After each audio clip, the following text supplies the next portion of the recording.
Vamos começar aqui com Tol Stoltman, né? O atual vencedor do The World's Strongest Man. Vamos ver aqui uma sessão mais completa dele. Fazia um tempo que eu não trazia nada aqui sobre ele, né?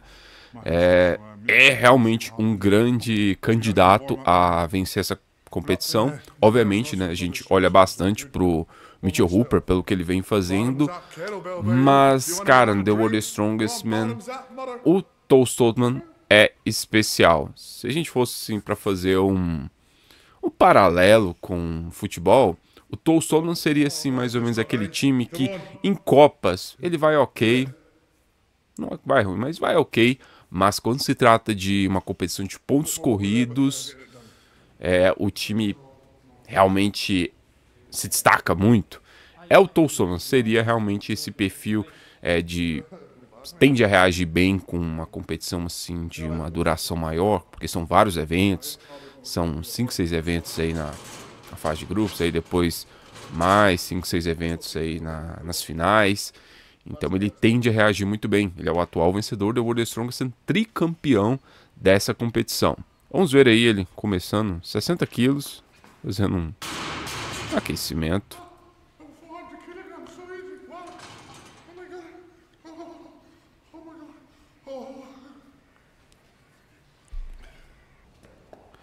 60 quilos de novo.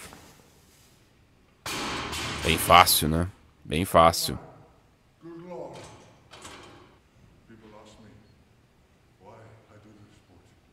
Já incrementou o peso aí. Quanto? 100 quilos.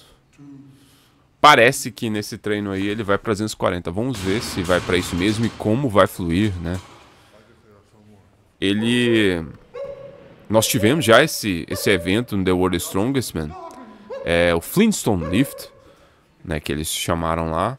O PR dele lá foi 240 quilos. Ele só ficou atrás mesmo do Alex Novikov, que tinha, né, o recorde mundial aos 247. O Lucas Hatton bateu. Nós vimos aí 150 quilos. 150 quilos de novo.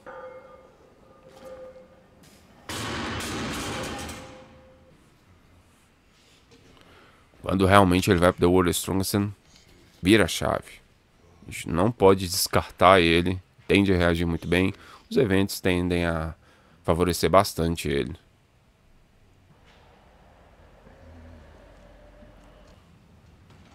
$180 quilos.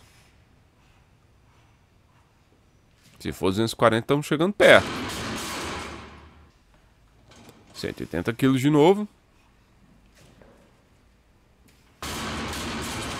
Bem fácil. Deve ser mais de 200 agora. Quem sabe 210, 220. Vamos ver. 200 quilos. Eu acho que agora vai dar saltos menores, então. Opa. Teve um pouquinho de dificuldade ali no meio do movimento. Que é um exercício que... 220 agora. Que exige bastante precisão técnica, né? 220. 220 de novo. Fazendo 2 séries, né? Cada peso.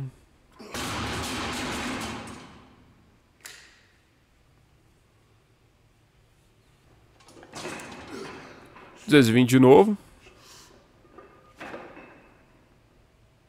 Foi melhor essa. Foi melhor. Essa foi bem melhor. 220 de novo. Vai subir mais não? Melhor. Mais uma série. Ou mais uma repetição, né?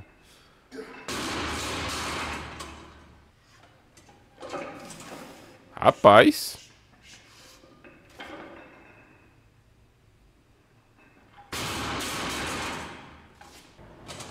Agora 240.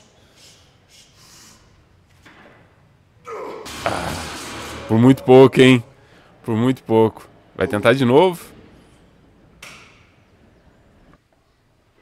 Vai ser uma espécie de fadiga single, né? Aê! Realmente a primeira foi só um erro técnico mesmo.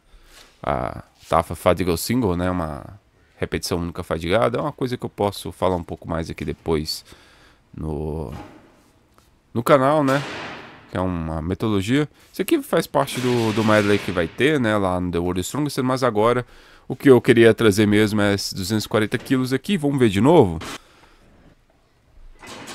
Eu acho que fluiu muito bem. Ainda com um estado de pré-fadiga de todas as repetições que ele tinha feito antes. Fluiu muito bem. Vamos agora para o próximo atleta. O próximo que nós vamos ver aqui é justamente, talvez, o principal concorrente do Tolstoy, né? O Mitchell Hooper, indo para 243 quilos no split jerk aí. Vamos ver.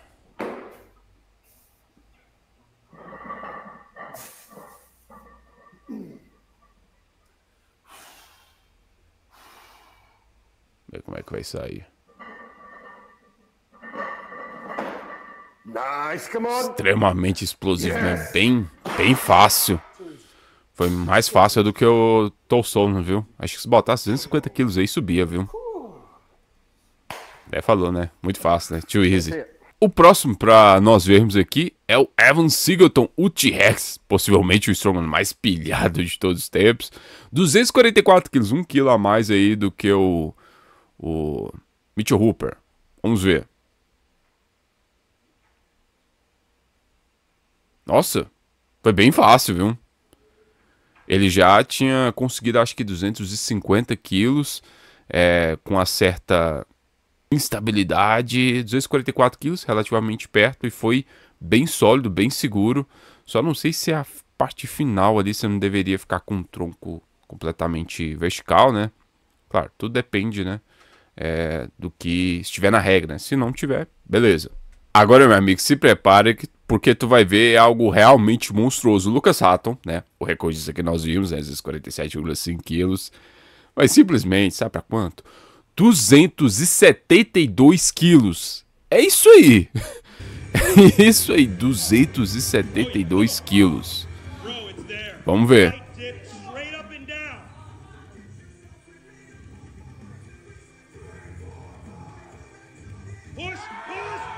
Inacreditável, né, cara?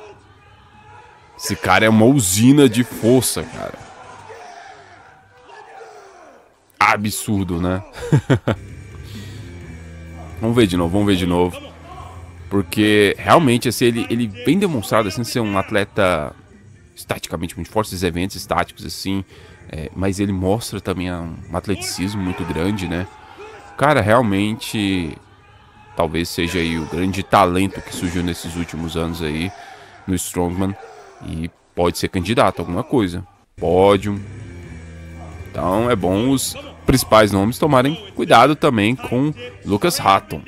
Obviamente, né, que muitos podem até se perguntar e até afirmar a questão de se esses atletas de Strongman conseguem levantar essa dimensão de peso. Imagina só os levantadores de peso olímpico, né, como esse monstro georgiano aí, Lasha Lakase, quanto que ele conseguiria levantar.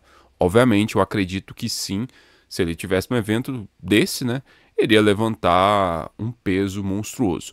Mas aqui a gente tem que também compreender um pouco melhor, raciocinar um pouco mais e sair do raso, né, e refletir melhor sobre a questão dos esportes, né. Nós não podemos esquecer que os levantadores de peso olímpico, não, halterofilistas, eles treinam, né, desde muito cedo para melhorar especificamente dois movimentos. Então, arranco, arremesso e, né, fazem exercícios bem específicos com a maior transferência possível para esses dois exercícios. Então imagina, anos e anos e anos treinando de maneira específica para melhorar dois movimentos, ou até incorporando outros exercícios que têm uma maior transferência possível para esses dois movimentos. Obviamente, isso acaba condicionando o corpo a tornar, né, mais eficiente esses movimentos. Não só do ponto de vista de refinamento técnico, né? O aparelho locomotor, ele se fortalece na direção desse padrão de movimento, a própria questão, energética, a inervação também, tudo para fazer o mais eficiente possível esse padrão de movimento. Então, eles são especialistas, né, nessas pressões. E, obviamente, um dos exercícios que são utilizados seria, né, esse jerk, né, como um exercício assistente, suplementar, né, do arranco é mais especificamente, né, do arremesso, né, porque tem que colocar peso acima da cabeça, mas até que no arranco também eles usam. Mas assim, no Strongman, eles não treinam esses movimentos desde cedo, como os levantadores de peso olímpico. Eles muitas vezes acabam sabendo dos eventos poucas semanas antes, no máximo assim, umas 12 semanas antes. Então, a experiência deles nesses eventos são bem assim curtas, vamos dizer assim, né, com um período bem limitado. Então não dá tempo assim para refinar tão bem a técnica, não tem tanto tempo de prática, não tem tanta tonelagem de prática, né, para ter esse refinamento técnico como os halterofilistas têm. E os outros atletas strongman, perdão, precisam também se preocupar em fortalecer uma cacetada de outros eventos também, que mudam de competição em competição. No caso da World Strongman são 10 eventos. Aí tu pensa, tu tem que ficar bom em 10 eventos em relação aos levantadores de peso olímpico que ficam em 2. Porque o Strongman não é só força bruta. Isso é uma coisa que eu quero sempre trazer aqui pro canal, né? O esclarecimento de algumas má interpretações, algumas impressões erradas que as pessoas têm sobre os esportes de força. O Strongman não é um esporte de força bruta, puramente. O Strongman não é só deadlift, não é só o split jerk. É fazer força em uma cacetada de eventos, né? É a manifestação da força em diversas situações, seja força máxima, seja potência, seja resistência à força, né? Tolerância de esforço, agilidade, mover objetos de diferentes formas, até alguns objetos esquisitos, é a essência do Strongman. Então, o Strongman nunca vai ser só força bruta. Nunca foi e nunca vai ser. Então, não necessariamente um monstro como esse, o Lars Talakazi, se ele pular no Strongman, imediatamente ele vai muito bem. Não, nos eventos que sejam parecidos com o que ele está acostumado há muitos anos, possivelmente ele vai bem. Nesse split jerk aí, cara, não duvidaria se ele chegasse ali aos 300 quilos. Seria bem legal se a gente ver. Mas tem os outros eventos. Nós tivemos, né, uma experiência semelhante, né, no powerlifting. A Tamara Walcott, uma especialista no powerlifting, é uma das mulheres mais fortes do mundo, foi para o Arnold Strongwoman Classic.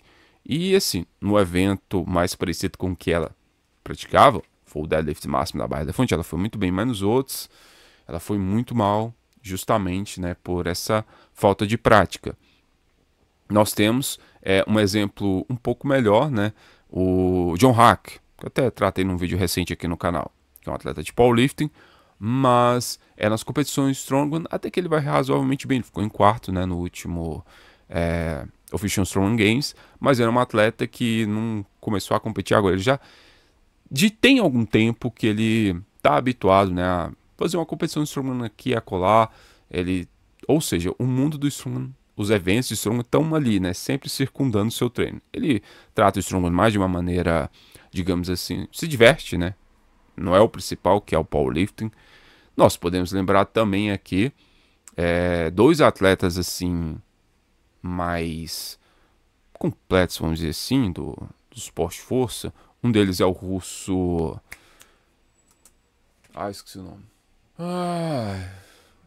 Como é que é o nome, cacete? Me lembrei, o Mikhail Koklyaev, né, que teve um relativo sucesso também no Strongman, chegou a ser até terceiro colocado no The World Strongest Man, mas foi um atleta de levantamento de peso olímpico, halterofilismo, mas também teve experiência no powerlifting e também teve mais tempo de prática com os eventos específicos do Strongman, e também era uma outra época também no Strongman, a gente pode esquecer isso, que o Strongman está se tornando cada vez mais específico, certos eventos estão se tornando mais tradicionais do que alguns anos atrás, que a gente tinha uma coisa mais geral, né? Por isso que a gente via mais assim atletas de outras modalidades assim, sem muito treino específico, indo relativamente bem no esporte. Hoje está um pouco mais complicado, e a tendência do esporte tem especialização. Outro caso também, esse que teve um período muito curto no Strongman, mas teve sucesso, né?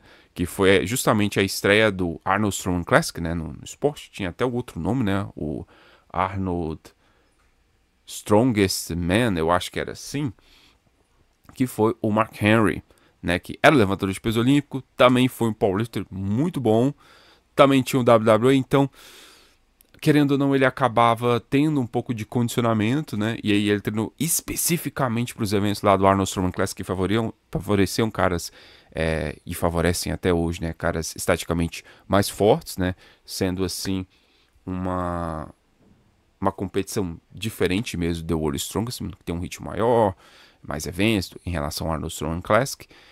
E era um atleta realmente também mais completo, então ele se dedicou um tempo também para refinar o Strongman. O que poderia acontecer com o próprio Lasha? Imagina, ele se aposenta aí do levantamento de peso olímpico, vamos supor, próximas Olimpíadas, que vai ser em Los Angeles, não sei se vai ser a última que vai ter o levantamento de peso olímpico, porque teve um último respiro, né, antes das Olimpíadas de Paris, do ano passado. Em 2028, vamos supor, ele conquista a sua quarta medalha de ouro lá, entre os super pesados e resolve aposentar do levantamento de peso olímpico e resolve se aventurar no Strongman. Dá algum tempo aí, pelo menos um ano aí, treinando especificamente as provas de Strongman, que obviamente o atleticismo, a capacidade de produção de força dele, de potência muscular, é absurda, vai ter um bom grau de transferência, então pode ser que ele tenha um sucesso e obviamente, né, é um cara com a genética privilegiada. Ninguém chega a esse nível aí no levantamento de peso olímpico se o cara não nascer diferente, né? Que ao contrário dos próprios Strongman e o powerlifting, esses sim, né, são atletas que são achados, né, geneticamente privilegiados desde cedo. Raríssimos casos assim de alguém que tá, por exemplo, no boxe de CrossFit e se revela um cara muito fora da curva no arranque e no arremesso, mas normalmente já desde cedo observa o guri, opa, esse aqui tem talento, vem cá.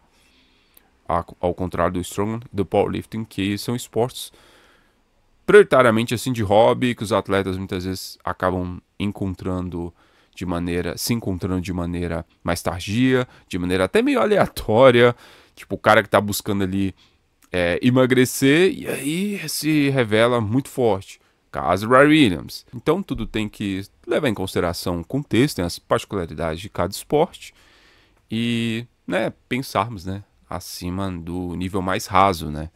E eu tô aqui, né, para tentar ajudar com o que eu puder e obviamente não sei de tudo, né? Sempre aprendendo alguma coisa. Mas é isso aí, né? O que vocês acharam desses levantamentos aí? Vocês acham que nós teremos múltiplos recordes mundiais? Eu acho que sim. Acho que nós teremos alguns recordes mundiais sendo batidos. Obviamente que os atletas ali estavam em treino, treinando especificamente ali para o evento. Muito possivelmente ali era o primeiro exercício do dia. Já, né, no The World Strongest vai ter sido feito depois de vários eventos. E ainda mais, possivelmente deva ser outdoor. Então, um sol de rachar lá nos Estados Unidos, acho que vai ser no Colorado. Normalmente tem um sol bem forte lá nessas competições. Então, talvez isso possa acabar até atrapalhando a performance dos atletas. Porque, por exemplo, como foi no Arnold Strongman Classic, né, que foi mais fechado, foi o primeiro evento do segundo dia, mesmo tendo algum resquício, pode ter ali uma noite de sono. Então, vamos ver, né, o que vai acontecer nesse The World Strongest Man.